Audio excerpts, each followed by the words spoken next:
Se ríe nuestro buen amigo el doctor Herbert Cuba, a quien le damos la cordial bienvenida como cada sábado, ¿no? Y que siempre es grato conversar. Bueno, y no podemos sustraer, pues, porque él para muy de cerca, pues, está todo el panorama, no solamente nacional e internacional. Acaba de estar en Tacna también hace unos días, así que un poco más o menos nos puede un poco visualizar cómo ve las elecciones mañana en Chile, para luego entrar al tema de salud. Qué gusto saludar al doctor Herbert Cuba, como cada sábado, un gusto de tenerlo. ¿Cómo está? Muy buenos días y un saludo a través suyo a todo el país. Eh, Efectivamente, ustedes hacían unos comentarios sobre lo que ocurrirá el día de mañana en Chile. Según las encuestas, parece ser que el candidato de la izquierda, Boric, que parecería ser el que podría ganar. Sin embargo, ha habido toda una estrategia política muy interesante de ambos lados, que se ha visto salpicada por el fallecimiento de la esposa de Pinochet, que ha generado una ganancia política para recordar la época pinochetista en Chile para la izquierda. Creo que sea cual sea el triunfo de cualquiera de los dos sectores, la situación en Chile va a continuar con muchos problemas. Por un lado, vamos a tener quizá una difícil para implementar las reformas que cree la Asamblea Constituyente, que ponen en entredicho desde la bandera, el escudo, el himno, hasta el nombre del país, ¿no? Y por otro lado, por el lado de Boric, también para poder asegurar la gobernabilidad del país, porque dentro de las fuerzas que se han coaligado dentro de la Asamblea Constituyente, hay fuerzas que son muy tensas, que tensionan al país como si fuera un Tupac Amaru. Creo que la labor que van a tener que hacer ambos gobernantes va a ser muy complicada para el país. Sin embargo, creo que esto no puede escapar tampoco al problema geopolítico de América Latina y de América en general y del mundo, porque ahí, como es natural, se ha empezado ya una guerra fría en el mundo a raíz de los temas con China, Rusia, y Irán, etcétera, y Estados Unidos y la Unión Europea, etcétera. Todas esas contradicciones se van a ver el día de mañana en Chile, y el pueblo chileno tiene una enorme responsabilidad para saber dilucidar con propiedad ese escenario y poder insertarse en el mundo internacional adecuadamente. Y vayamos a lo nuestro, a los temas que siempre analizamos con usted, doctor Herbert Cuba, Pero, ¿no? José, Sí, claro, sí. solamente para un poquito ligar este comentario que está haciendo el doctor Cuba. A ver, supuestamente la forma y los escenarios, ¿no?, geopolíticos tienen que ver, después de esta pandemia, necesariamente vinculado a cómo se enfrentó el COVID en distintos países, y nos dan más o menos el grado, ¿no?, de organización, ¿no?, de las políticas públicas que se dan en unos países. Si quisiéramos entrar, ¿no?, a este asunto de la salud pública, mencionando el tema de la pandemia, ¿cómo encuentra estas elecciones a Chile? ¿Y cómo está Chile en función al manejo que se le ha dado en el Perú?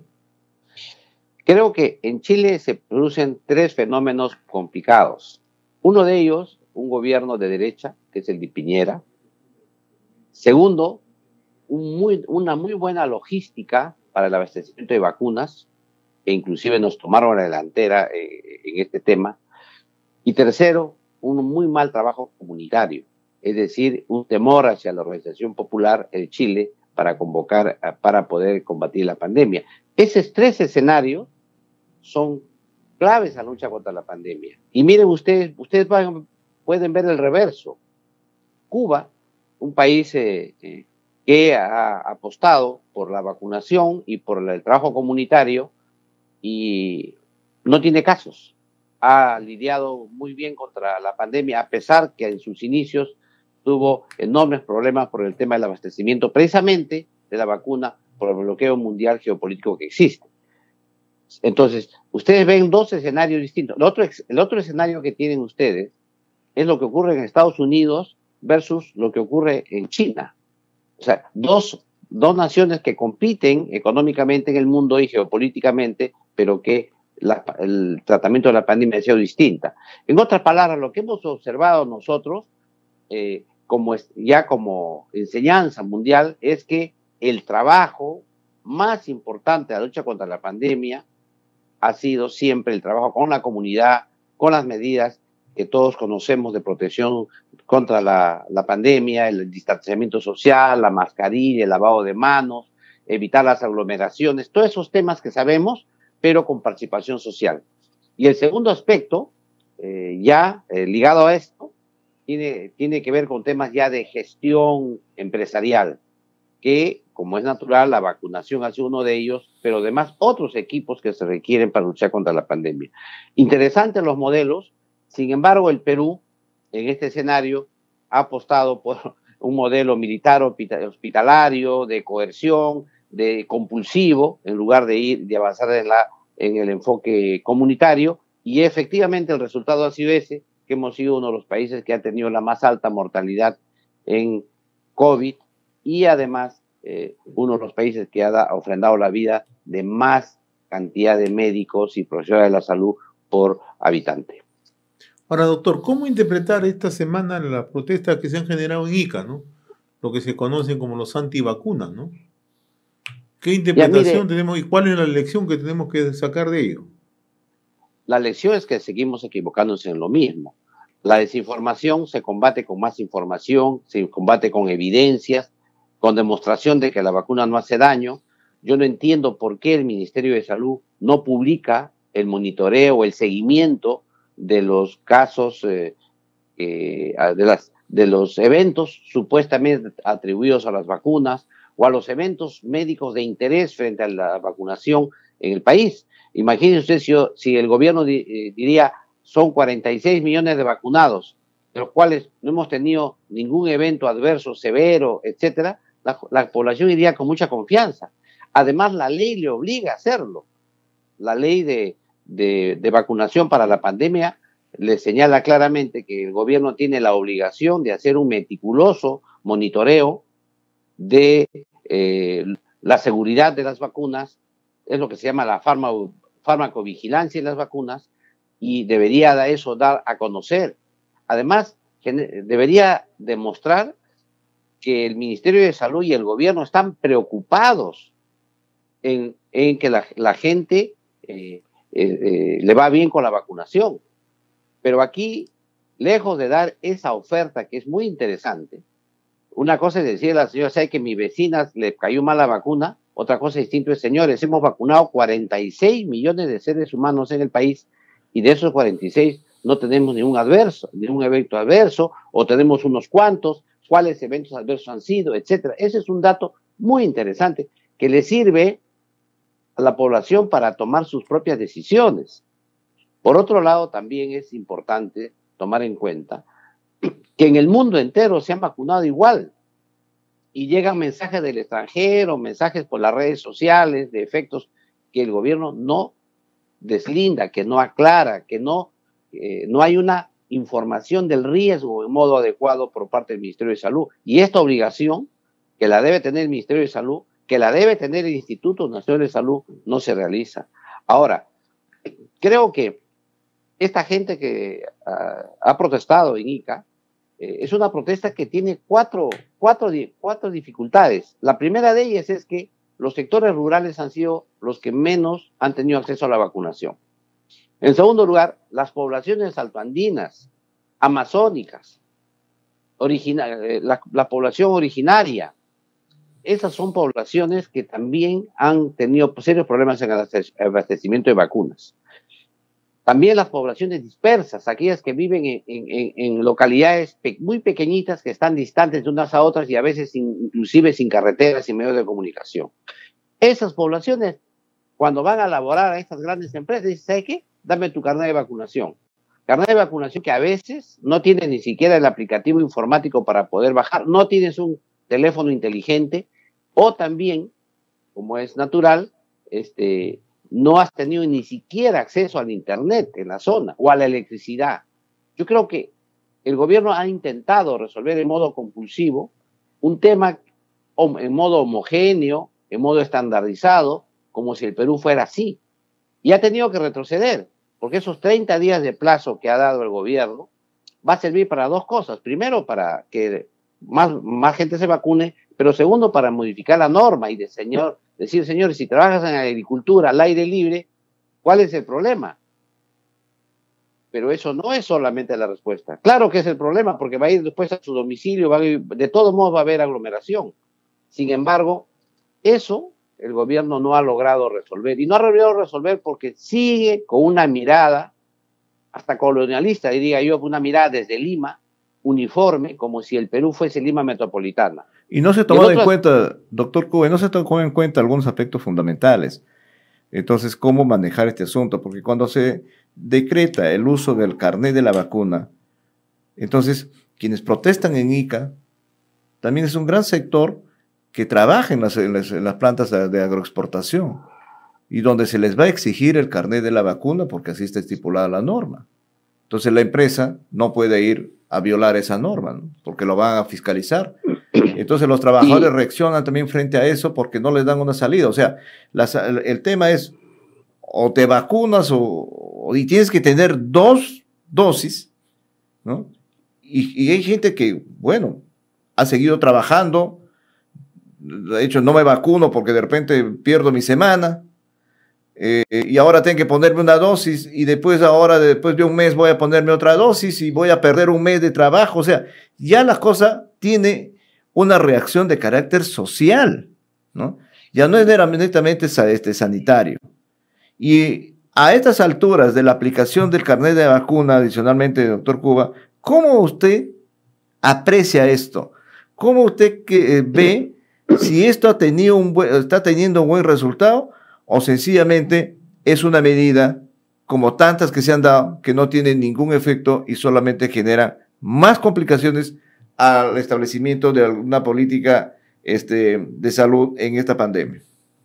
Mire, yo creo que el problema fundamental es que la medida no tiene impacto sanitario. O sea, es una exigencia que no redunda en la mejora de la situación de la pandemia. Pero el problema fundamental no está solamente en que tengas el carnet, sino que que te lo hayas olvidado, si es que es físico, o que no tengas el teléfono inteligente para poder mostrarlo en la puerta de los establecimientos.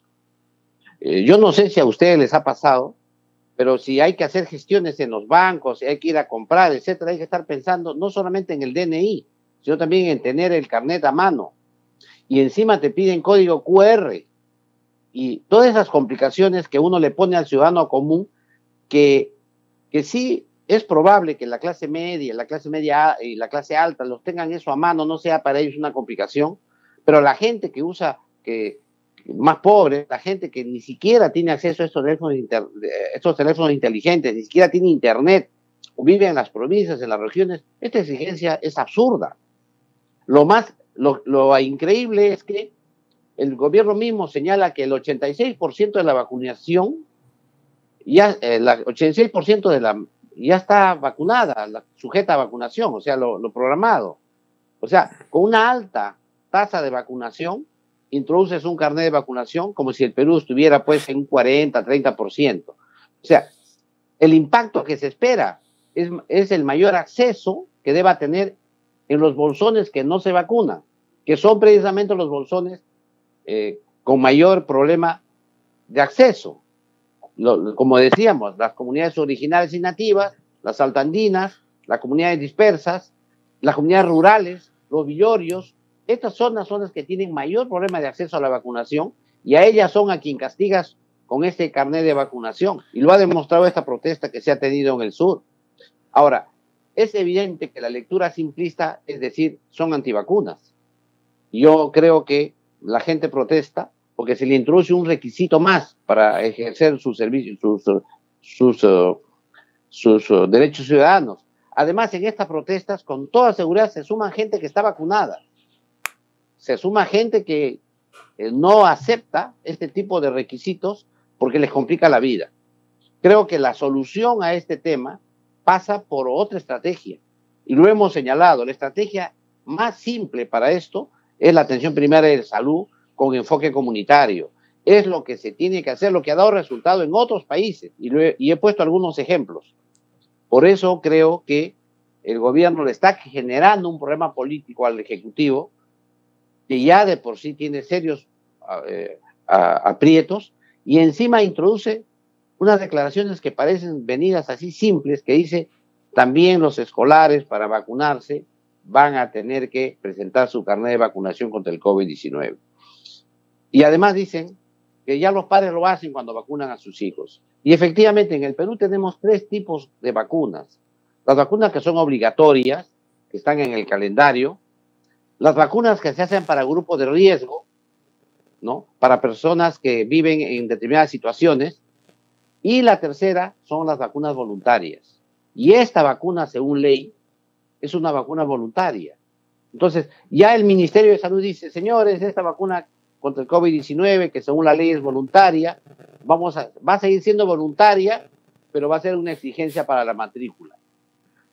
La exigencia para la matrícula, increíble, cuando el Perú tiene todos los años serios apuros para que los niños vayan al colegio, para lograr una vacuna, para una buena matrícula escolar.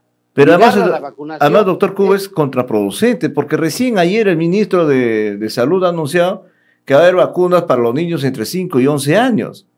Eso quiere decir que ese requisito automáticamente los está excluyendo de iniciar clases presenciales al gran sector de inicial y primaria. Exacto, y tenemos ahí la promesa de que a partir del 15 de enero se empiece la vacunación en los niños. Sin embargo, ahí intervinimos con otro problema, una serie de dificultades de los padres de familia para aceptar el inicio del año escolar. O sea, yo no sé por qué colocan las cosas por delante. Primero vacune. Vean, el éxito que se ha tenido en la vacunación ha sido voluntaria.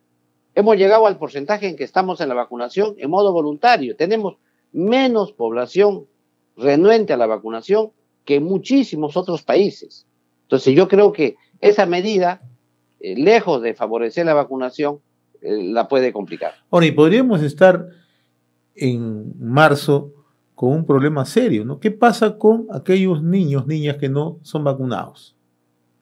Que no han tenido vacuna y que va a haber una resistencia de parte de los padres. Decir, yo vacuné a mi hijo o mi hija y ellos no están vacunados, no quieren que se junten. ¿Por qué? Porque no hay una información real, ¿no? Mire, y hay un tema adicional. Cuando empezó la pandemia, ¿qué se decía? Que los más afectados eran la tercera edad. Y a los niños le da leve, no hay problema. Ya se vacunaron los de la tercera edad, se vacunaron los adultos, tenemos una muy buena tasa de vacunación en el país, es muy buena en comparación con otros países, y ahora decimos, vamos a vacunar a los niños, pero para los niños sí es obligatorio. Sin embargo, para toda la población restante ha sido voluntaria. Entonces, inclusive los padres que están vacunados pueden ponerse en duda y decir, ¿para qué vacunar a mi hijo? Si a mis hijos, a los niños les da una forma leve el coronavirus y yo ya estoy vacunado. O sea, todas esas preguntas se van a hacer y esas preguntas no se resuelven exigiendo un carnet. Esas preguntas se resuelven con mayor información, dando la data que tiene el Ministerio de Salud sobre la farmacovigilancia de la vacunación hasta la fecha. Tienen que explicarnos el detalle de cuáles fueron los efectos supuestamente atribuidos a la vacuna o los supuestos o los efectos de interés frente a la vacunación, y estos datos tienen que dar a conocer a la población en modo simple, didáctico, para buscar mayor adhesión a esta vacunación. Muy bien, mi estimado doctor Herbert Cuba García, como siempre ha sido un gusto conversar con usted como cada sábado para conocer, ¿no?, sus apreciaciones respecto a los temas de salud y también los temas de carácter político-social que nos aquejan a nuestro país, ¿no? Le agradezco como siempre la gentileza, doctor Herbert Cuba. Un fuerte abrazo, muy amable.